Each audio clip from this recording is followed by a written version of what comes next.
नमस्कार।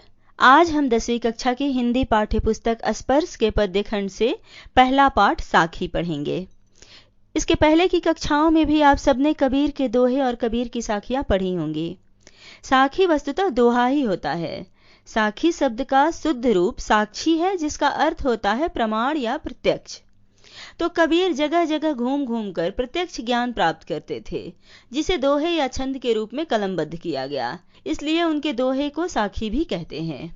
कबीर दास जी की भाषा को पंचमेल खिचड़ी या सधुकड़ी भाषा भी कहते हैं, क्योंकि उनकी भाषा में हिंदी भाषा के साथ साथ अवधी, राजस्थानी, भोजपुरी और पंजाबी इन सभी भाषाओं का मिश्रण है। इस पाठ में कबीर दास की 8 साखियां दी गई है, जिसमें उन्होंने जीवन के तत्व ज्ञान को समझाने की कोशिश की है। तो चलिए साखी पढ़ते हैं। पहला साखी है, ऐसी वाणी बोलिए मन का आपा खोए, अपना तन शीतल करे औरन को सुख होए। प्रस्तुत दोहे में जो कठिन शब्द है, पहले उसका अर्थ समझ लेते हैं। वाणी मतलब वाणी, बोली या वचन। आपा मतलब घमंड या अभिमान। शीतल का अर्थ होता है ठंडा, जिसका तात्पर्य यहाँ शांति, सुकून या प्रसन्नता से है। खोई मतलब खोकर या त्याग कर। अब दोहे का अर्थ समझते हैं। ऐसी बानी बोलिए मन का आपा खोए, अपना तन शीतल करे औरन को सुख होए। इस दोहे में कबीरदास कहते हैं कि हमें अपने मन के घमंड को त्याग कर ऐसी मीठी या मधुर बोली बोलनी चाहिए, जिससे दूसरों को सुख या प्रसन्नता का तो अनुभव हो ही, स्वयं आपको भी शांति या सुकून मिले, जिससे आपका तन शीतल रहे, यानी दिल और दिमाग शांत रहेगा।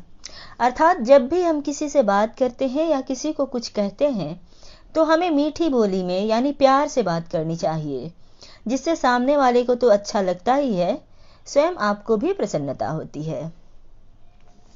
दूसरी साखी है, कस्तूरी कुंडली बसे मृग ढूंढे वन माही, ऐसे घटी घटी राम है दुनिया देखे नाही। प्रस्तुत दोहे में जो कठिन शब्द है, उसका अर्थ समझते हैं। कस्तूरी। कस्तूरी हिरण के नाभि में पाया जाने वाला एक पदार्थ होता है, जिसमें एक बहुत ही खास प्रकार की खुशबू होती है। कुंडली नाभि, मृग माने हिरण, घटी घटी यानी घट घट में, कण कण में। अब दोहे का अर्थ समझते हैं।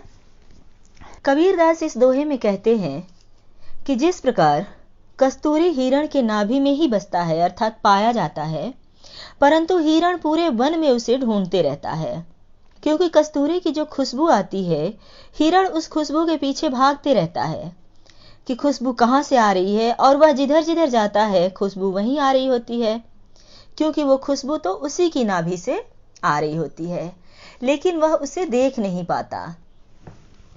वह इस सत्य से अनजान होता है और पूरे वन में ढूंढते रहता है। उसी प्रकार ऐसे घटी घटी राम है दुनिया देखे नाही।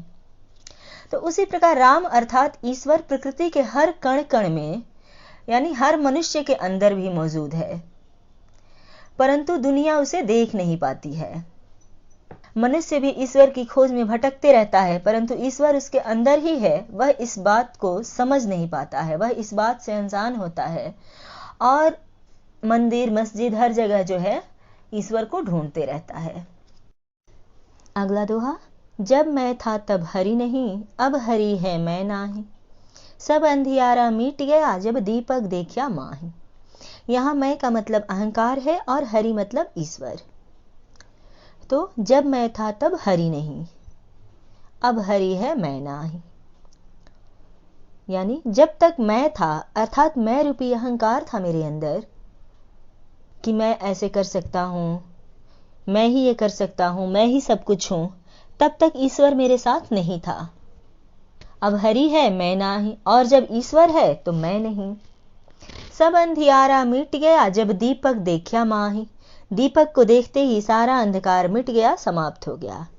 अर्थात जब तक मनुष्य में अहंकार रहता है, तब तक वह ईश्वर की भक्ति में लीन नहीं हो सकता, और एक बार जो वह ईश्वर की भक्ति में लीन हो जाता है, फिर उसके अंदर का अहंकार भी समाप्त हो जाता है।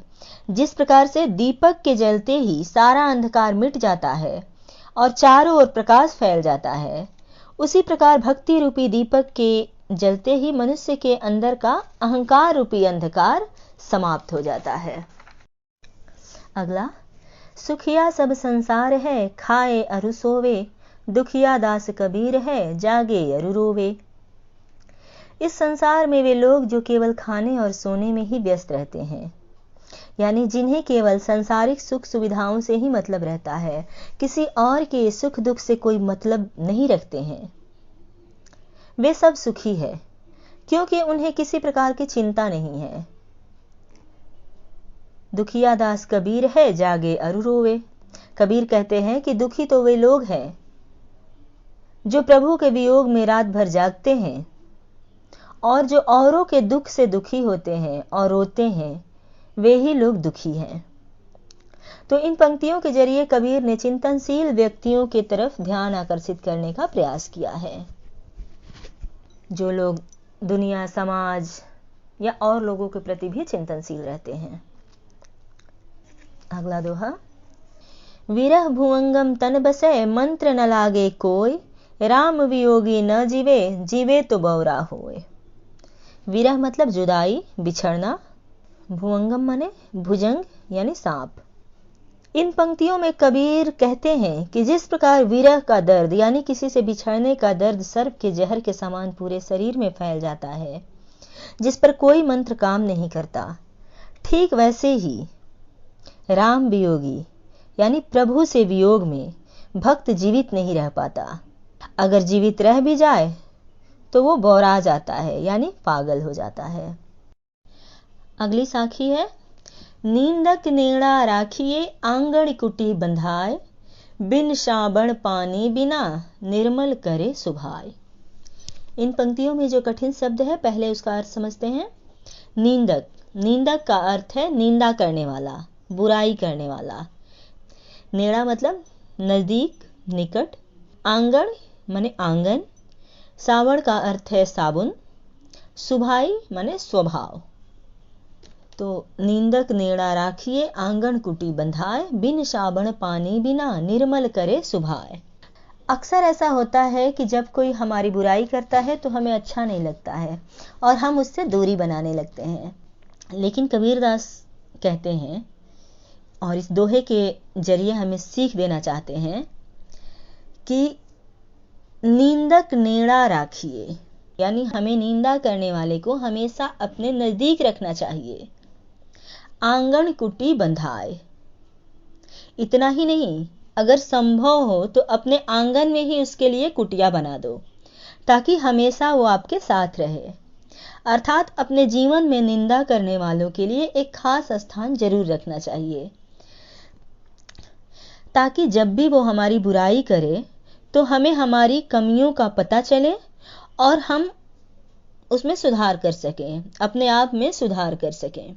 नहीं तो धीरे धीरे वही कमी हमारी कमजोरी बन जाती है।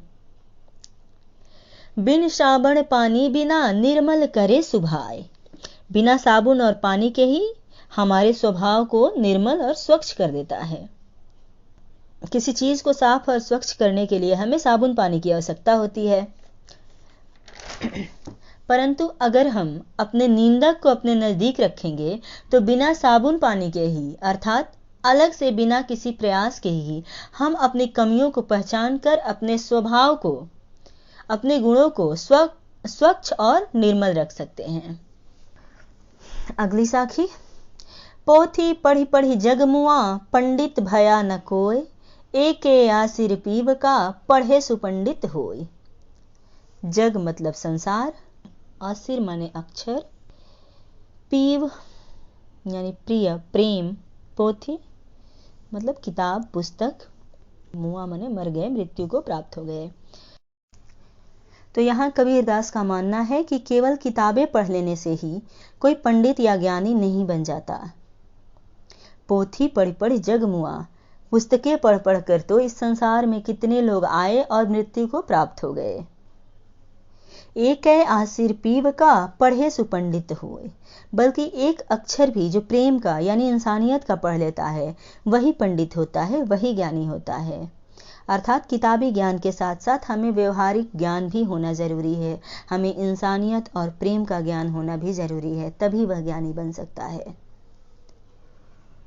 और अंतिम साखी है आपकी, हम घर जाल्या आपड़ा लिया मुराड़ा हाथ, अब घर जालो तास का जे चले हमारे साथ। मुराड़ा का अर्थ है जलती हुई लकड़ी यानी मसाल। इन पंक्तियों का अर्थ है कि हम घर जाल्या आपड़ा लिया मुराड़ा हाथ, हमने तो अपना घर जला लिया और जलती हुई मसाल हाथ में लिए हैं। अब घर जालो तास का जो चले हमारे साथ, अब जो भी हमारे साथ चलना चाहता है मैं उसका भी घर जलाने के लिए तैयार हूं।